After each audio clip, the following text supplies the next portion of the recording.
I had worked for nearly 5 minutes when I heard a shout, and suddenly there were people all around me. When I married my second wife, Emily, I went to live in her house in Northern California. It's a big house with a lot of land around it, just outside a small town. The next house is almost exactly the same, and that belongs to Emily's sister, Millicent.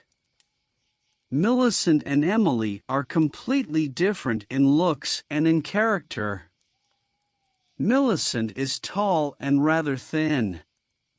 She is very strong-minded and likes to control everyone around her, including Emily.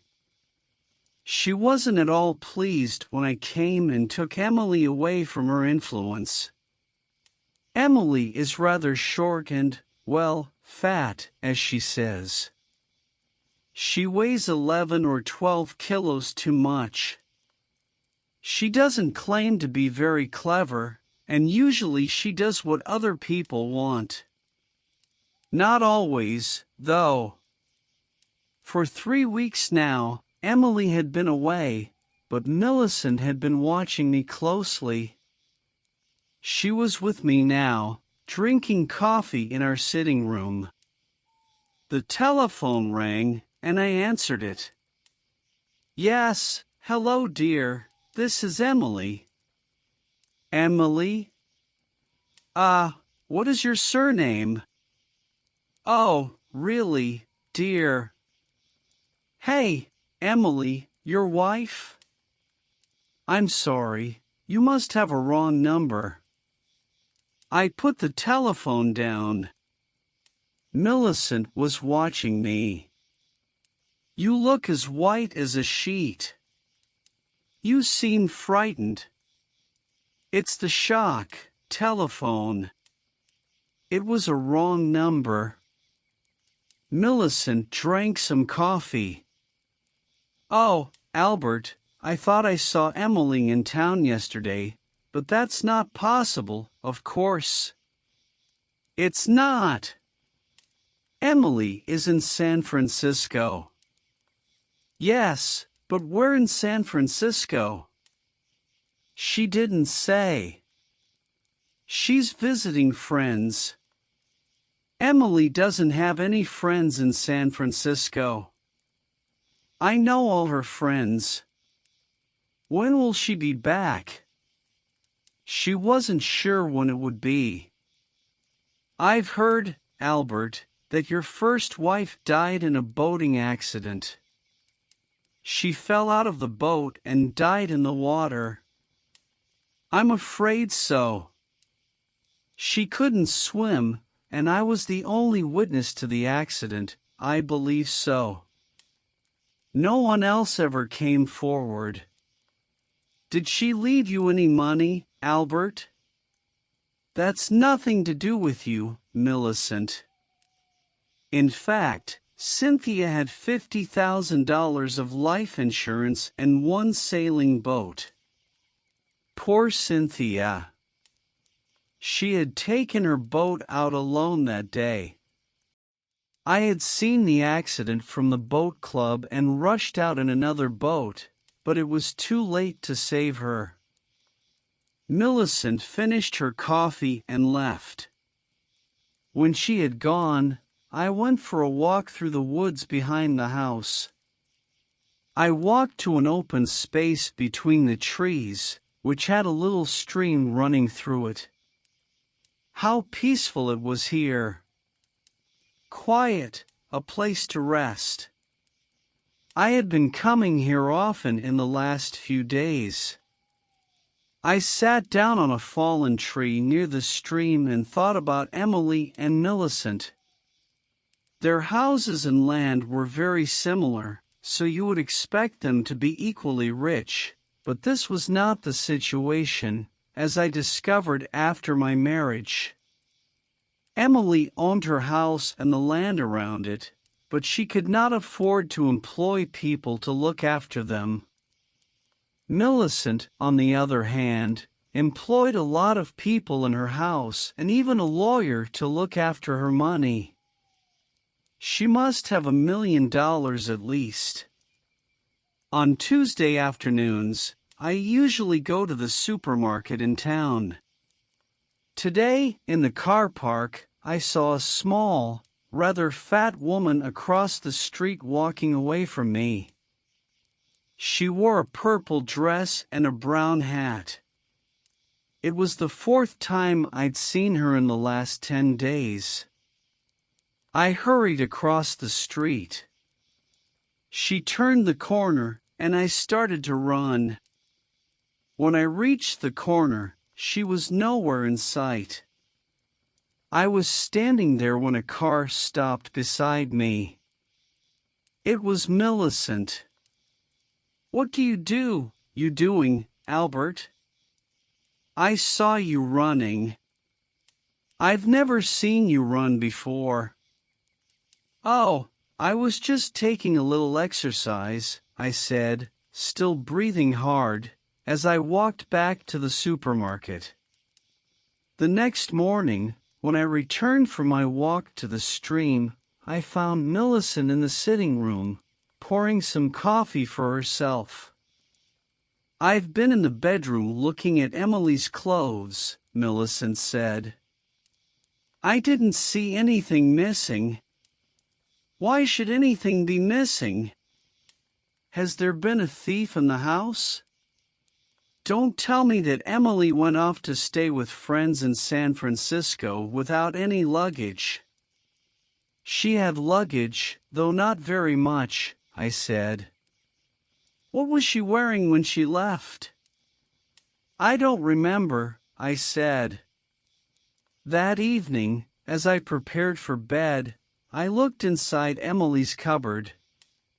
What could be done with her clothes? Perhaps I should give some away. I woke up at 2 in the morning. Bright moonlight was shining on my face.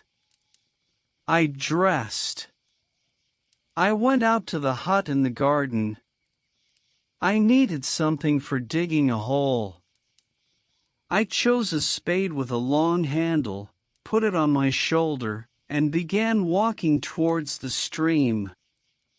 I was nearly there when I stopped. I shook my head slowly and returned to the hut. I put the spade away and went to bed. The next morning, Millicent came to see me while I was having breakfast. She brought in the Morning Post, which had just come. It included one small blue envelope addressed to me.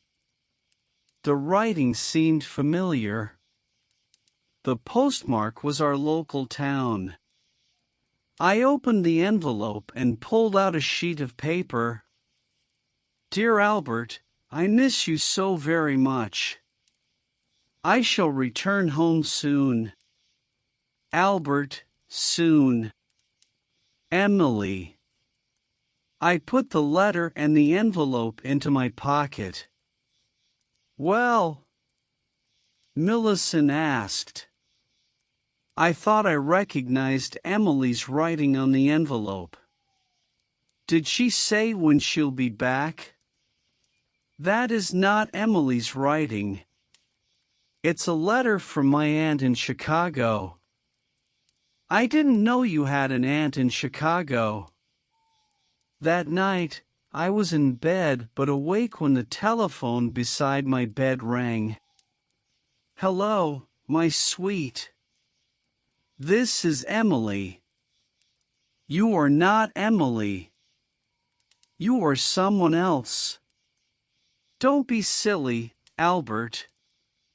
"What is this? Is this me, Emily?" "You can't be Emily. I know where she is, and she couldn't telephone at this time of night."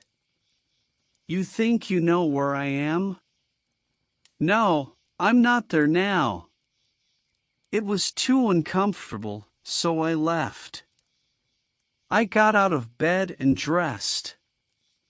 I went downstairs to the study and made myself a drink. I drank it slowly. It was nearly 1 o'clock in the morning when I went to the garden hut again and took out the spade. This time I went all the way to the space between the trees. I stopped beside the highest tree of all. I began taking big steps, counting at the same time. 1, 2, 3, 4. I stopped at 16. Then I began digging. I had been digging for nearly 5 minutes when I heard a shout, and suddenly there were people all around me shining lights in my face. I recognized some of the people who worked for Millicent, including her lawyer. Now Millicent herself stepped forward. "So you wanted to be sure she was really dead, Albert, and the only way to do that was to return to the place where you buried her? I am looking for old Indian knives as an asset. There's a belief that if you find one in the light of the moon, it will bring you good luck." Millicent took no notice of this. She pointed to some people I didn't know. "These are private detectives," she said. "They have been watching you 24 hours a day ever since I guessed what really happened to Emily." She pointed at a small, rather fat woman. "That's Mrs. McMillan. She was the woman in the purple dress and she copied Emily's writing. And this is Miss Peters. She is good at copying voices, and she was the voice of Emily you heard on the telephone." There were also 2 detectives who had brought their own spades. Now they began digging in the hole which I had started. "We knew you were getting worried, Albert," said Millicent. "You almost dug her up last night, didn't you? But then you changed your mind. That was lucky because last night I didn't have so many people to watch you. Tonight we were ready and waiting." The detectives dug for about 15 minutes and then paused for a rest. "This ground is very hard," said one. They went on digging until the hole was 2 meters deep. "Nothing has been buried here," said the other. "The only thing we found was an old Indian knife." I smiled at Millicent. "What makes you think I buried Emily?" "I left them and returned to the house. I had guessed from the beginning that Millicent was responsible for the false Emily that had appeared to me in different forms. It was all part of her plan." "What had been her aim?" "Well, she believed that I had killed her sister, so she wanted to frighten me until I broke down and said, 'Yes, yes, I killed her.' I had been playing a game too. I wanted her to think I was frightened, and of course, I wanted her to think I had buried the body in that place in the woods. Now I was in a strong position. She had called me a murderer in front of all those witnesses. I could take the matter to a court of law and demand a large sum of money from her. But she wouldn't want to let that happen. She wouldn't want the world to know she had been stupid. She would prefer to pay those people to keep silent. Would that be possible?